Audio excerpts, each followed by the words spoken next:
First week of fantasy football officially in the books. Let's check in with Joe Pisapia of Fantasy Pros, and you can also watch Joe every single Sunday morning right here on Fantasy Sports Today. Joe, great to have you back here on NewsWire to break it all down. And I don't know how much more I'm going to want to do with this. Honestly, this is my worst year ever in fantasy football. When I say ever, it is ever. E-R. Like, I don't even want to look at my notifications at this point. I mean, I'm just a loss for this season thus far, but it's good to have you on. Maybe you'll make me feel a little bit better. Well, look, hopefully we'll pull you up out of the doldrums. It's been a tough season for, I think, a lot of teams. It's almost as if you've avoided major injury with one of your best players, you're probably set up pretty well for the rest of the year. We lose Tyreek Hill this week for the year. We lose Malik Nabers this week for the year. We lost CeeDee Lamb for a couple weeks, Mike Evans. The list goes on and on and on. It never seems to end, Craig, but hopefully we can find some guys on the waiver wire that can be some temporary holds for us. But it has been really difficult. I think those people who really paid attention and those deeper rosters right now are benefiting, and those teams that are top heavy right now that don't look that good are in trouble for the rest of the year. I feel like it's, I lost Joe Burrow, but I feel like, honestly, like I feel like Jamar Chase is out for the year. Like that's what it sort of feels like with me playing him. It's like nothing is happening. It does. Yeah. I mean, I have him too. It's like, well, I mean, it's a disaster. But anyway, I digress. All right, so the fantasy winners from the week, obviously Mahomes finally gets back to 2022 Mahomes, 4 touchdowns, 270 yards. Maybe this is the start because they can't run the ball. Maybe this is what they'll do. Puka Nacua, so many targets, 13 catches, 170 yards and a touchdown. And then Ashton Jeanty had 3 touchdowns for the Raiders, 138 yards rushing and 1 touchdown. And most importantly, I think for Jeanty, not so much those little touchdowns, Joe, but it was the fact that he broke a long run finally, like he used to do at Boise State. We've been waiting a month for that. Yeah, we've also been waiting for Chip Kelly to get his head out of his rear end and give him 20. That's the main thing here, and that's been a problem here. That's something we've been waiting for quite some time. We finally got it, and now look at the results, right? A terrific day for Ashton Jeanty, and that's the idea. Like, some running backs just have to keep getting the football more and more. We talked about it on this show a couple weeks ago, right? We said you've got to get these rookie guys the football more. We know September is almost like a red shirt month here for the rookies. We saw it last year, and we've seen it in recent memory too since we go to the 17-game season. And I think now we're in a spot where Travion Henderson, you're starting to see him get a little bit of that work at the goal line, right? Maybe the worms start to turn. RJ Harvey active a little bit last night. So patience will be rewarded with these guys, but Jeanty was one of the best buy lows. We talked about him last week on the show. Hopefully you did buy low on him. Patrick Mahomes getting Xavier Worthy back. In a couple weeks, he's going to get Rashee Rice back. That is the secret sauce here. I mean, that's what this team desperately needs. More help at the wide receiver core. He's gotten that. They get Jacksonville this week, so hopefully that pushes forward. And then Puka Nacua, I don't know what more you could say. I mean, a terrific performance by him. He is the wide receiver 1 right now in fantasy. And, it's funny. If you look at the 2 guys this year that have been the most consistent, it's Puka Nacua and it's Amon-Ra St. Brown, 2 workhorse wide receivers. And what do they have in common, Craig? Unathletic quarterbacks that stand in the pocket and throw the football. That's pretty good. Those veteran guys sometimes just sit there and throw the football and don't have all the rushing equity or the sexy fantasy points. Guess what? Those guys can get the job done with those wide receivers. So perhaps a lesson for all of us to learn next year. Drafted Joe Burrow, figured I'll have Trevor Lawrence as my backup just in case. That hasn't worked out. So I looked at the matchups this week. I looked at the waiver wire and said, all right, Geno Smith against the Bears? Sure, why not? 3 interceptions for Geno Smith, 117 passing yards and 2 touchdowns. This is like shades of the Jets back in the day. Ravens defense can't stop anybody. And the Chargers have now lost their left tackle and their right tackle. So you got to be a little concerned for Justin Herbert.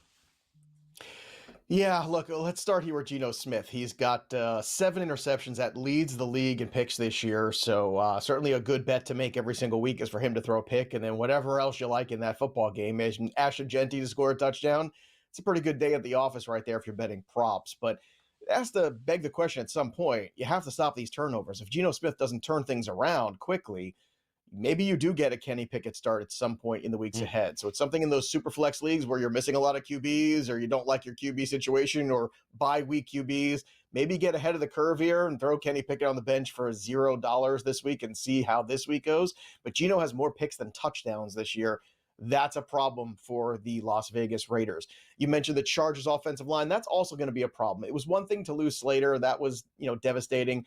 But now, when Joe Alt moves over to left tackle and now you lose him at left tackle for a couple weeks, that's also a problem. The Chargers lost that football game. The Chargers are a really good football team.